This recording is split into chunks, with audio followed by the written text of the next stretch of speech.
Eu quero cumprimentar todos os meus amigos, meus irmãos, seguidores do meu canal. Aqui o apóstolo Celso Ávila. Estou trazendo mais um vídeo aí. Pedir para você, se você não se inscreveu no meu canal, te inscreva aí. E se você já é inscrito, me ajude a compartilhar esse vídeo a outras pessoas. E quero pedir para você, se você puder, quando tu assistir o vídeo, deixar pelo menos um oi lá, que só assim o YouTube vai divulgar, vai colocar o meu canal para outras pessoas assistirem. Quanto mais pessoas entrar lá e deixar um joinha, deixar um oi, deixar eu gostei do vídeo, quanto mais pessoas fizer isso, mais o canal, o YouTube vai colocar para divulgar. Que Deus venha te abençoar poderosamente. Assista até o fim. Me ajude. Só assim você está ajudando a fazer a obra de Deus. Eu quero trazer uma palavra nesse vídeo hoje sobre voto. Eu até estava olhando voto. Parece que é um ato de covardia o voto. Mas antes de eu entrar no detalhe do voto, eu gostaria de ler Eclesiastes, capítulo 5 e o versículo 4, no livro de Eclesiastes. Quando a Deus fizer algum voto, não tarde em cumpri-lo, porque não se agrada a Deus do tolo. O que votares, paga-o. Melhor é que não votes do que votar e não cumprir. Por que eu falei que o ato de voto parece que é um ato de covardia? E ninguém tem falado sobre voto hoje em dia na igreja. Depois que entrou a doutrina da prosperidade no Brasil, o voto ficou, a maioria ficou esquecido. Não sabendo do poder, a força, o resultado que tem o voto. Hoje usam falar de voto de 5 mil, de 10 mil, de 20 mil, de 100 mil, e assim por diante. Mas não é desse voto que eu quero falar. Eu quero falar do voto que você trata com Deus. Seja ele de 5 reais, seja de 10, seja de... não interessa. O que interessa aqui é um voto diante de Deus. E para Deus, esse voto, ele é valioso. Quando a palavra está dizendo não tarde em cumprir com o voto. Por que eu estava falando de que o voto parece ato de covardia? É só dar uma olhada para a vida de Abraão. Gênesis capítulo 22, versículo 1 e o 2. Parece que não é um ato de covardia? Leva teu único filho que tu amas. Leva para o monte onde eu te mostrarei. E faz um altar e oferece ele para mim. Ato de covardia. Parece que é um ato de covardia. Mas olha o resultado que esse voto trouxe. Que até hoje está falando. Até hoje somos considerados filhos de Abraão. O voto fala. Porque quando Abraão fez, apresentou, construiu o altar, botou a lenha, botou o filho, amarrou, que ele ia imolar, Deus bradou. Abraão, não faça isso. Agora conheço teu coração, que temes a Deus. Quer dizer, o voto, o preço que teve esse voto para Abraão. Quanto valeria esse voto para Abraão? Não tinha dinheiro. Não tem dinheiro que pague. Não existe valor para um voto desse. Não existe. Olha outra covardia. Parece um ato de covardia. Está registrado no livro 1 Reis 17:13. Por que ato de covardia? Elias está na entrada da cidade de Serapta, que Deus mandou ele para lá, porque uma viúva ia cuidar dele. Quando a viúva sai, ela junta os cavacos de lenha e ela retorna. Quando ela está retornando para entrar na cidade, Elias grita para ela: Ô mulher, faz um pão cozido na brasa e me traga. E junto me traga uma botija com água, porque a farinha da panela não se acabará. Ô gente, era a última farinha que ela ia fazer o pão. O último azeite, depois ela ia morrer. Ela mesma fala. Depois eu e o meu filho vamos morrer, porque é o restinho da farinha. Só tem um pouquinho e um pouquinho de azeite. Elias repete: faz primeiro para mim, porque a farinha da panela não se acabará. E nem o azeite da botija. Não vai se acabar. E assim a história você já sabe. Não é? Não parece um ato de covardia? Parece um ato de covardia. Era a única coisa que a mulher tinha. Era o resto que a mulher tinha. Era tudo que ela tinha. Agora fazer para o profeta. Para depois fazer para ela e o filho? Não parece um ato de covardia? Parece. Um ato de covardia. Faz primeiro para mim, porque a farinha da panela não vai acabar e nem o azeite da botija. Ato de covardia. Mas não é ato de covardia. É esse o momento que Deus quer ver a tua atitude. Esse é o momento que Deus quer ver a tua atitude de fé. Diante dos nossos olhos, parece um ato de covardia. O outro ato de covardia é o Evangelho segundo escreveu São João. Capítulo 6 e o versículo 9. Analise comigo. Jesus pega de um menino 5 pães e 2 peixinhos. Era tudo que ele tinha. Ainda de um menino, de um moço. De um menino. Como quem diz, tirar de uma criança. Ou tirar de um adolescente. Não parece um ato de covardia? Parece. Mas não é ato de covardia. Porque olha o que o Senhor fez. Multiplicou 5 pão e 2 peixinhos. Parece ato de covardia. Mas não é. Parece. No livro de 1 Samuel, capítulo 1, versículo 11. Ana faz um voto. Olha o voto que ela faz. Quando eu desmamar o menino, eu vou trazer para que se crie na tua casa por resto da sua vida. Olha só o ato. E chegar na hora, tem que entregar o filho. Tem que entregar Samuel. Já pensou o momento daquela mãe se desapegar desse filho? Mas foi o voto que ela fez. Foi o voto. Voto parece ato de covardia. Mas não é ato de covardia. Não é não. Qual é o outro ato de covardia? Parece. Parece tantos que tem aqui. Jacó. Quando ele deita na pedra, faz da pedra um travesseiro, que ele tem a visão da escada, anjo subindo e anjo descendo, ele diz, esse lugar não é outro, não ser a casa de Deus. Pegou tudo que ele tinha. Era um azeite. E jogou sobre a pedra, consagrando aquela pedra.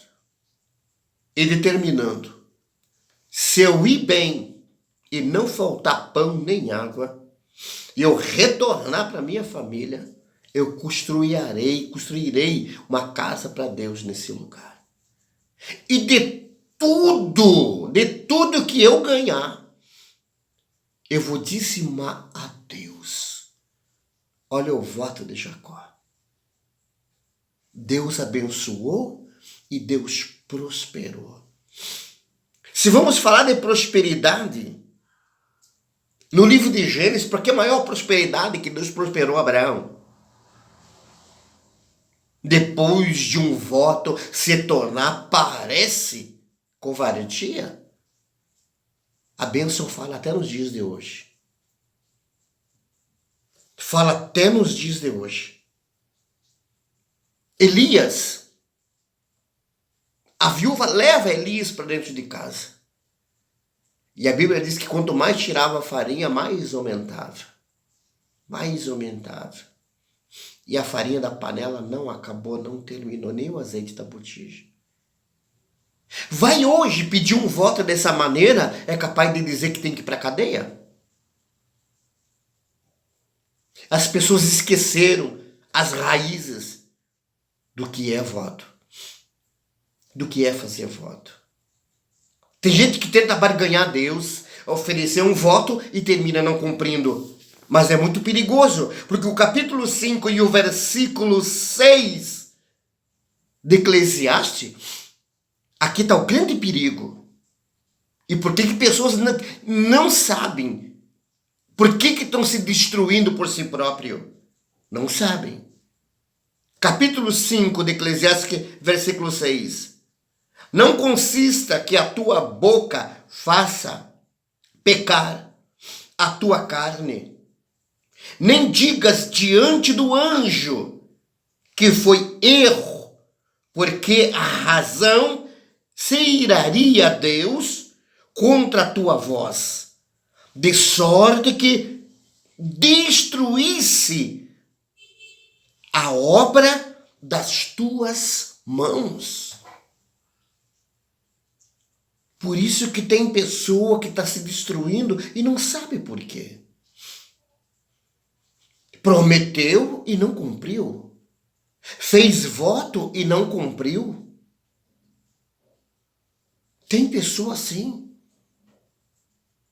Pensando que barganha a Deus como um político. Enrola o seu eleitor. E Deus não é político. Deus, ele promete, ele cumpre. Com as suas promessas. Com a sua palavra. Eu me lembro quando eu era pastor no interior. Existe muita lavoura. Uma pessoa plantador fez um voto com Deus. Se corresse bem a colheita, um caminhão, o primeiro caminhão que fosse colhido naquela lavoura, o primeiro era colocado em nome da igreja, no CNPJ da igreja. Começaram a colheita. Era arroz que não acabava mais. Era arroz, era uma das maiores colheitas que aquele homem ia fazer. Era membro da igreja que eu era pastor. E um membro também estava trabalhando lá dentro. Era cunhado dele. Chamou ele e disse, e aí, esse caminhão que está saindo, tu já vai mandar no CNPJ da igreja? Ele disse, não. Eu vou mandar o último. O último caminhão, eu mando colocar no CNPJ da igreja. O caminhão saiu fora da lavoura. Era por volta de meio-dia. Foi em direção ao silo para entregar. Quando o caminhão retorna, deu uma enchente. O homem perdeu tudo aquele arroz. Não colheu nenhum caminhão mais. A gente se alegra com isso? É claro que não. Claro que não se alegra. Mas aqui está o perigo de prometer e não cumprir.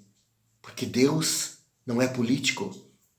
Deus não é o teu eleitor, o eleitor de ninguém. Deus, ele é Deus, está acima de tudo e de todos. Deus não se deixa escarnecer.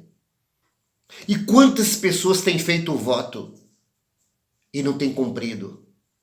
Aqui no livro de Eclesiastes, capítulo 5, versículo 6, está a resposta do maior perigo. Ainda chega a dizer, quando eu fizer voto, não está dizendo cumprir com o voto.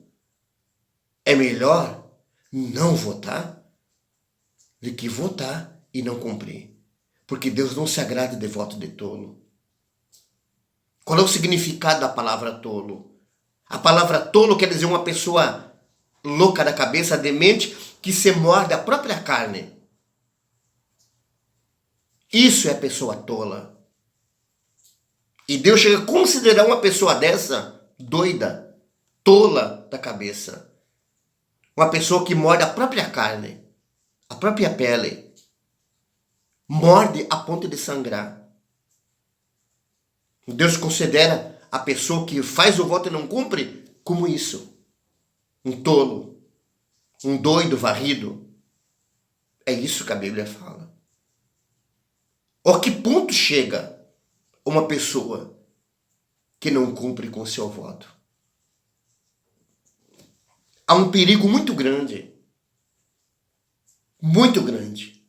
Por isso tem muitas pessoas que estão patinando, não saem do lugar, não prosperam em lugar nenhum. Pode se mudar de igreja que for.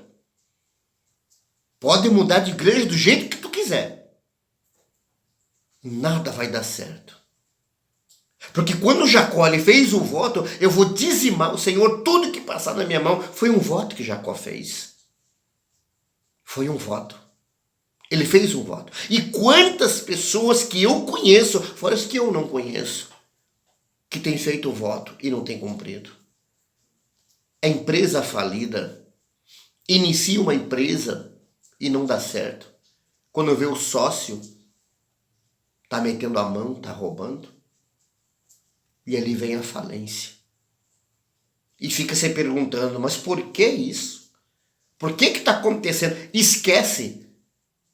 Acha tão fácil. E por isso a Bíblia diz, não tarde em cumprir-se com o voto. Guarde o teu pé quando entrares na casa de Deus. Inclina-te mais o ouvir do que oferecer sacrifício de tolo, pois não sabem que faz mal. Não sabe que faz mal? Não te se precipite com a tua boca, nem o teu coração se apresse a pronunciar palavra alguma diante de Deus.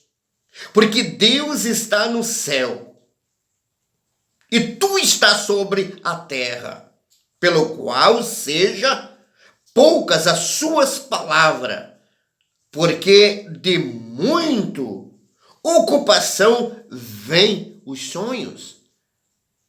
E voz do tolo da multidão das palavras. Então deixa bem clara. Deixa bem clara a palavra de Deus. O maior perigo, e muitas pessoas não têm se dado conta do perigo da palavra, de prometer e não cumprir. Então é 1000 vezes não votar. Pensar bem primeiro, antes de fazer o voto.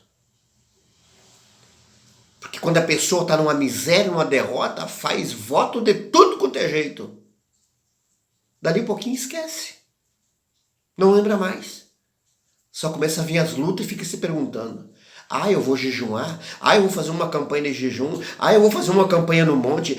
Porque eu vou para o monte. Eu vou fazer 7 dias no monte. Não vai adiantar, meu amigo. Não vai adiantar a campanha em monte. Pode pedir oração para 500 pastores, para 1000 pastores que tu queira. Pode ligar para São Paulo, para o Rio de Janeiro, para onde tu souber que tem um canela de fogo. Lá as pessoas ligam, pedindo socorro. E as pessoas oram. Não sabem que é a mão de Deus que está em cima da cabeça daquela pessoa. É uma das coisas que o Senhor tem revelado ao meu coração. Não se precipite em colocar a mão na cabeça de ninguém. Primeiro pergunta, qual é o motivo? Ou por que está passando por isso? E Deus vai revelar. Deus vai mostrar. Quanto voto você tem feito e você não cumpriu? Como quem diz, os antigos lá fora, eu fiz uma promessa e eu não cumpri. Sansão foi feito um voto. Foi feito um voto. E ainda foi dito para o pai e para a mãe, ele não pode beber bebida alcoólica. E nunca tesoura vai ser tocado nos seus cabelos. É um voto.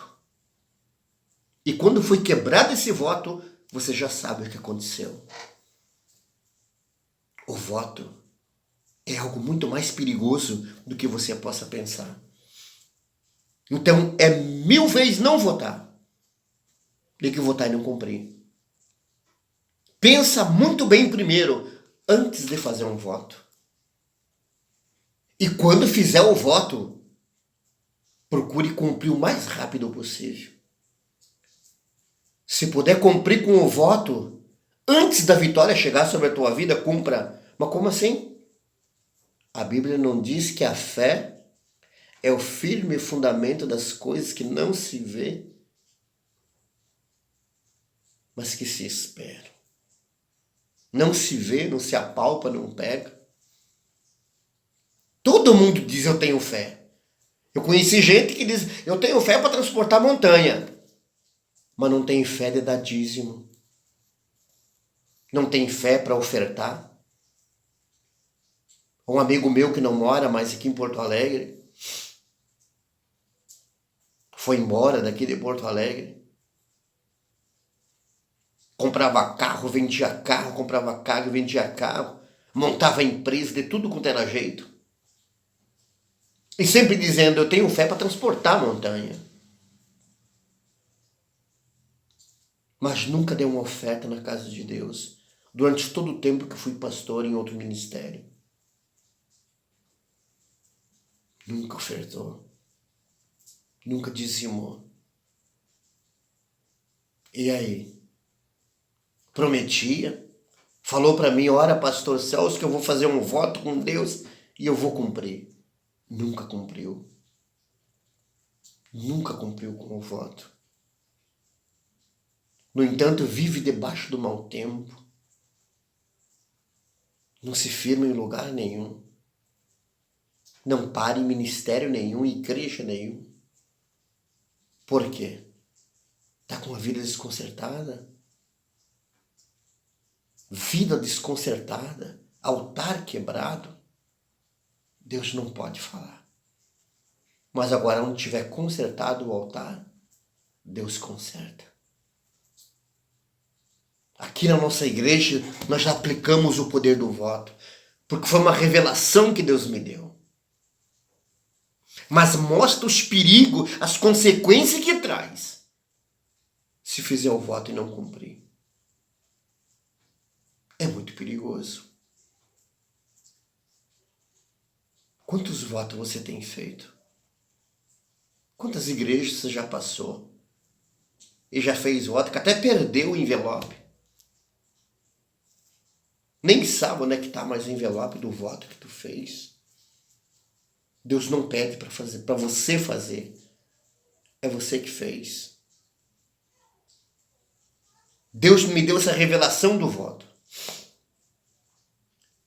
E Deus tem restaurado o casamento que estava à beira do precipício do divórcio. A depressão estava tomando conta. Quando eu falei do voto, ele mais do que depressa fez o voto e já mandou. Apenas 20 pila, gente. Quanto será que paga o casamento do meu amigo? Quanto é que vale o casamento dele que foi restaurado? Quanto é que vale a saúde dele que foi restaurada? Quanto é que vale a saúde da esposa dele que foi restaurada? Quanto vale? Será que 20 pila é muito? Será que 20 pila é demais? Não vale a recuperação de um casamento? Então não existe valor na nossa igreja. Mas eu não faço oração por ninguém se não tiver voto no altar. Porque se não tiver voto, você torna gritos ao vento. Ah, mas a oração é a chave para todas as coisas. Sim, mas com atitude de fé. Onde é que tu viu Abraão? Simplesmente só orar. Sem ter sacrifício. Ah, mas sacrifício Jesus já fez no Calvário. Sim, já fez. É o mínimo que nós temos que fazer. É o voto por algo que você precisa.